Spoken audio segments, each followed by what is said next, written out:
RCB ತಂಡದ Jersey ನೋಡಿದ್ರೆ ಓಡಿ ಹೋಗಬೇಕು ಅಂತ ಅನ್ಸುತ್ತೆ ಅಂತ ಸಚಿವ ಸತೀಶ್ ಜಾರಕಿಹೊಳಿ ಹೇಳ್ಕೊಂಡಿದ್ದಾರೆ.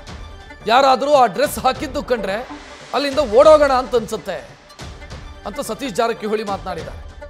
ಇನ್ನು ನಾಳೆ ಸಿಎಂ ದೆಹಲಿಗೆ ತೆರಳುವ ಬಗ್ಗೆಯೂ ಕೂಡ ಅವರು ಮಾತನಾಡಿದ್ದಾರೆ. ಸಿಎಂ ದೆಹಲಿ ಪ್ರವಾಸದ ಬಗ್ಗೆ ಅವರು ಮಾಹಿತಿ ಕೊಟ್ಟಿದ್ದಾರೆ. ಕಾಲ್ತುಳಿತ ಕೇಸ್ನ ಬಗ್ಗೆ ವಿವರಣೆ ಕೊಡೋದಕ್ಕೆ ಸಿಎಂ ಹೋಗ್ತಿರಬೇಕು, ಹೈಕಮಾಂಡ್ಗೆ ವಿವರಣೆ ಕೊಡೋದು ಸಿಎಂನ ಡ್ಯೂಟಿ ಅಂತ ಸತೀಶ್ ಜಾರಕಿಹೊಳಿ ಹೇಳಿದ್ದಾರೆ. ನೋಡ್ರಿ ಎಲ್ಲ ಓಡೋಂಗಾಗಿದ್ ನಾವೆಲ್ಲ ಡ್ರೆಸ್ ನೋಡ್ರಿ ಓಡೋದಾಗ RCB ಬರ್ಕೊಂಡು ಯಾರ ಬಂದ್ರೆ ಓಡೋಂಗಾಗಿದೆ ನಮಗೆ. ಇನ್ನು ಅದನ್ನ ಪ್ರಾಕ್ಟೀಸ್ ತಗೊಂಡು ಎಲ್ಲಿ ಓಡೋಬೇಕಿಲ್ಲ, ಹೀಗಾಗೋಲ್ಲ. ಈಗ RCB ಅಂತ ಯಾರ ಡ್ರೆಸ್ ಹಾಕೊಂಡ್ ಬಂದಿದ್ರೆ ಹಳ್ಳ್ಯಾಗ ಹಾಕೊಂಡಿರ್ತಾರೆ ಎಲ್ಲ ಕಡೆ. ಅದು IPL ಮ್ಯಾಚ್ ಮತ್ತೆ ಈ ಕಾರಣಕ್ಕೋಸ್ಕರ ಟೋಟಲ್ ಅವರು ಲಾಭ ಆಗಿದ್ರು 700 ಕೋಟಿ ರೂಪಾಯಿ RCB ಲಾಭ ಆಗಿದೆ.